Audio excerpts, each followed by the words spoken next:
T20 news కి స్వాగతం. లగచెర్ల ప్రాంతంలో ఫార్మసీ కంపెనీల బాధ్యత రైతాంగంతో కలవడానికి వారి బాధలు వినడానికి పర్యటించడం జరిగింది. ఈ సందర్భంగా వారు మాట్లాడుతూ లగచెర్ల ప్రాంత రైతులు గత 8 నెలలుగా తమ భూములు తమకే ఉండాలని ఫార్మా పేరిట అభివృద్ధి వద్దని పోరాడుతున్నారు. శాంతియుతమైన రైతాంగ పోరాటాన్ని అధికారులు, రాజకీయ పార్టీలు, ప్రజా ప్రతినిధులు పట్టించుకోలేదు. ఓట్ల నాడు రైతుల చుట్టూ తిరిగే వీరు రైతులు నిజంగా బాధలో ఉన్నప్పుడు పట్టించుకోకపోవటం అన్యాయమన్నారు. అన్యాయం, దుర్మార్గం. రైతులు వద్దన్న ఫార్మా కంపెనీ ఏర్పాటుకు అభిప్రాయ సేకరణ పేరుతో అధికారులు రావటం అవసరం లేదు. కలెక్టర్ తన మీద దాడి జరగలేదని స్వయంగా ప్రకటించారన్నారు. వారి యొక్క వాహనాల మీద అంటే భౌతికంగా శరీరాల మీద దాడి చేసింది మాత్రం కనబడట్లేదు. మీరు ఇవన్నీ చూసి ఈ ప్రాంత ప్రజలను ఒకసారి వీళ్ళ సమస్యలు పూర్తిగా పరిష్కరించాలని చెప్పి ముఖ్యమంత్రి గారికి మేము విన్నవించుకుంటున్నాం. Thank you sir. Kaladurgam Suresh Mudiraj సంక్షేమ సమితి రాష్ట్ర అధ్యక్షుడిని. ఈ మధ్య మనం నిత్యం చూస్తున్నటువంటి ఒక న్యూస్ మనకందరికి తెలిసిందే. లగచెర్ల అంటే సెజ్జిపేరిట 1370 ఎకరాలు ఇక్కడ పరిసర ప్రాంతంలో ఉన్నటువంటి 6 తాండాలు, ఈ లగచెర్ల గ్రామంతో పాటు హకీంపేట్, ఇవన్నీ ఈ ప్రాంతాల నుంచి కూడా ఈ ఆల్రెడీ ఎస్టాబ్లిష్ అయి ఉన్నటువంటి ఈ ప్రజలను ఇక్కడి తరలించి ఇక్కడ సెజ్ ఏర్పాటు చేయాలని చెప్పి ప్రభుత్వం తలంచింది.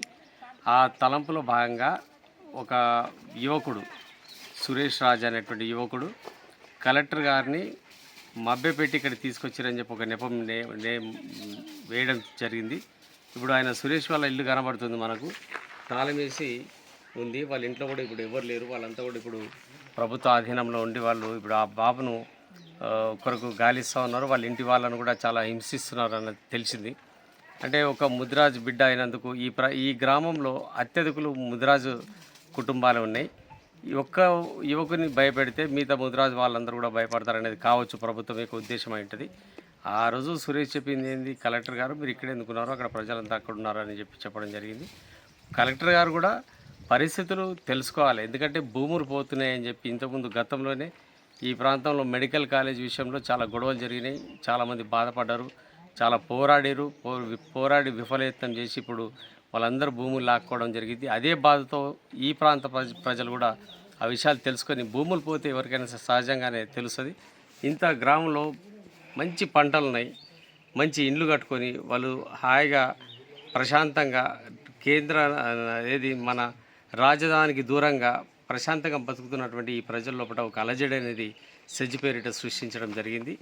ప్రభుత్వం ఎక్కడైతే అవసరం ఉందో అక్కడ వేయాలి, కానీ ఎక్కడ పడితే అక్కడ భూములు లాక్కుంటూ ఈ సెజ్ల ఏర్పాటు ఆల్రెడీ మనం హైదరాబాద్ దగ్గర ఒక ఫార్మాసిటీ ఏర్పాటు చేస్తామని అక్కడ కూడా భూములు లాక్కోవడం జరిగింది గత ప్రభుత్వం.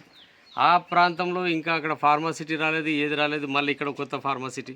అంటే సామాన్య ప్రజలు ఎవరైతే ఈ భూముల మీద బతుకుతూ ఉన్నారో, చిన్న చితక 1 ఎకరా 2 ఎకరాలు 3 ఎకరాలు కలిగిన ఈ భూముల మీద బతుకుతున్నారు, ఆ ప్రజలను భూములు లేకుండా చేసి వాళ్ళకు భవిష్యత్తు లేకుండా చేయడం అనేది ప్రభుత్వ సంకల్పమా అనేది ఒక విచిత్రమైనటువంటి పరిస్థితి. ఒకప్పుడు నిజాం కాలంలో ఈ ప్రాంతంలో లక్షల ఎకరాలు ప్రభుత్వ ఆధీనంలో ఉన్నటువంటి భూములు ఉన్నాయి. మరి ఆ భూములన్నీ ఏమని ఆ ప్రభుత్వంలో ఉన్నటువంటి ఆ భూముల లోపలే మీ ఫ్యాక్టరీస్ పెట్టండి. పోనీ ఇన్ని ఫ్యాక్టరీస్ పెడుతున్నాం, మీరు ఉపాధిస్తున్న దాఖలాలు ఎక్కడ కూడా కనబడట్లేదు కదా. చూస్తున్నాం కదా మనం ఇప్పుడున్నటువంటి ఫ్యాక్టరీలో ఈ తెలంగాణ ప్రాంత బిడ్డలు పనిచేస్తున్నారా, లేక బయట ప్రాంతాల నుంచి వచ్చినటువంటి ప్రజలు పనిచేస్తున్నారా? ఒకసారి సర్వే చేయండి, మీకు తెలుస్తుంది. అనవసరంగా ఇక్కడ ఉద్యోగాలు కల్పిస్తామని చెప్పి వాళ్ళు ఏదో కష్టము ఇది చెమట ఏడ్చి వాళ్ళు పండించుకుంటున్న పంటతో బతుకుతూ ఉంటే కూడా వాళ్ళను చూసి ఓరలేక ఈ భూములు లాక్కోవడం అనేది ప్రభుత్వానికి ఇది మంచిది కాదు. మీరు ఆల్రెడీ ఏర్పాటు చేసినటువంటి ప్రాంతాల్లో కూడా అనేక ల్యాండ్లు ఖాళీగా ఉన్నాయి. ఆ ఖాళీ ల్యాండ్లలో కూడా మీరు సెజ్లు మన కంపెనీలకు ల్యాండ్స్ ఇవ్వండి, అవసరం ఎవరు కాదంటలేరు. ఆ ప్రభుత్వ భూములు ఎక్కడెక్కడ ఉన్నాయో ఖాళీ ప్రదేశాలు గుర్తించి ఆ ప్రాంతాల్లో నెలకొల్పండి. కానీ పచ్చగా ఉన్నటువంటి పైర్లను తీసేసి మేము ఇక్కడ ఈ ప్రాంతాల్లో మేము ఫ్యాక్టరీలు ఏర్పాటు చేస్తామని చెప్పి ఈ చూస్తున్నాం మనం. ఎవరు ఇక్కడ ఫ్యాక్టరీలు పెట్టడం వల్ల లాభపడుతున్నారు అన్నది ఈ తెలంగాణ ప్రజలందరూ కూడా గమనిస్తున్నారు. ఎవరైతే ఫ్యాక్టరీలు పెట్టారో వాళ్ళు మాత్రమే బాగుపడుతున్నారు, కానీ ఆ ప్రాంతంలో ఉన్నటువంటి ప్రజలు దుర్భరమైనటువంటి పరిస్థితులు, కాలుష్యానికి గురైపోయి తీవ్రమైన ఇబ్బందులకు ఆ పరిసర ప్రాంతాల ప్రజలు కూడా సంతోషాలకు దూరంగా ఉంటున్నారు. కాబట్టి ప్రభుత్వం దయతలిచి ఇట్లా కక్ష సాధింపు చర్యలు కాదు. గతంలో కూడా ముదిరాజు ఒక వృద్ధ దంపతులను కొట్టిన సందర్భం ఉంది ఈ ప్రాంతంలో. ఎక్కడైనా సరే ముదిరాల మీద దౌర్జన్యాలు జరుగుతూ ఉన్నాయి. ఒక కలెక్టర్కు సూచించండి, ఎందుకు అక్కడ ప్రజలు అక్కడ ఉన్నారు కదా సార్, మీరు అక్కడికి వస్తే బాగుంటుందని అని చెప్పినందుకు అతనే ప్రధాన నిందితుడు, అతనే ప్రధాన కుట్రదారు అని చెప్పి ఆయన తీసుకొచ్చి ఆయనకు భూమి లేదంటూ, అలా కాకది కూడా భూమి ఉంది. ఆయన ఒక నాయకుడు, ప్రజల పక్షాన పోరాడతాడు. ఆయన పోరాటంలో తప్పేంది, నాయకులను కలవడంలో తప్పుంది, నాయకులకు ఫోన్ చేయడంలో తప్పేముంటుంది? 40 సార్లు కాంటాక్ట్ అయ్యండి ఈ ఎమ్మెల్యే గారిని ఆ ఎమ్మెల్యే గారిని అంటే ఎవరైనా సహజంగా ప్రజలు ఎవరికి చెప్పుకుంటారు చెప్పండి? ఒక ముఖ్యమంత్రి టైం ఇయ్యడు, ఒక మినిస్టర్ టైం ఇయ్యడు, ఒక ఎమ్మెల్యే టైం ఇయ్యడు. వాళ్ళకి అందుబాటులో ఉన్నటువంటి నాయకులకే కదా వాళ్ళు విన్నవించుకునేది. వాళ్ళ పక్షాన నాయకులే కదా పోరాడాల్సింది. ఈరోజు భయపెట్టి మొత్తం గ్రామం అంతా కూడా నిర్మానుష్యంగా ఉంది. ప్రజలంతా కూడా వణుకుతున్నారు, వచ్చి ఏదైనా పలకరిద్దాము, వాళ్ళని మంచి చెడులు తెలుసుకుందాం అంటే కూడా ప్రజలు ఎవ్వరు కూడా ముందుకు రావడానికి సిద్ధంగా లేరు. కాబట్టి ప్రభుత్వం మరొకసారి ఆలోచించాలి. ఈ విధంగా ప్రజలను ఇబ్బందుల పాలు చేయొద్దని చెప్పి గౌరవనీయులు రేవంత్ రెడ్డి గారిని కోరుతాను. ఈ అక్రమ కేసులు తీసేసి ఈ ప్రజలకు ఉపశమనం కలిగించాలి. ఎందుకంటే ఇది మీ కాన్షియన్స్ కాబట్టి మీ కాన్షియన్స్ ప్రజల యొక్క కోరికను మీరు తెలుసుకోండి. వాళ్ళ యొక్క నిజము అసలు నిజంగా ఇస్తామంటున్నారా? భూములు లేని వాళ్ళకు పేరున దొంగ పట్టాలు అట్లా సంపాదించుకున్న వాళ్ళు మేము ఇస్తామని ముందుకు వస్తే దానికి మనం ఏం చేయలేము.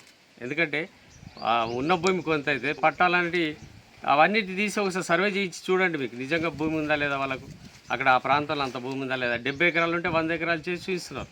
ఇది అసెంట్ భూమి వీళ్ళంతా ఇవ్వడానికి ముందుకు వస్తున్నారని చెప్పి ఒక తప్పుడు కథనాలు లాంటివి సృష్టించడం జరుగుతుంది. ఇప్పుడు సోషల్ మీడియా కూడా చాలా చురుగ్గా వేయించాలి. ఇప్పుడు బీసీల ఉద్యమం అని చెప్పి అంటున్నారు తీర్మార్మల, రోజు న్యూస్లో చూస్తూ ఉంటాం. తొలి వెలుగు రఘు కూడా ఇప్పుడు ఎవరి మీదకి మీరు మళ్ళిస్తున్నారు? ఇదంతా కూడా తప్పంతా కూడా ప్రజలే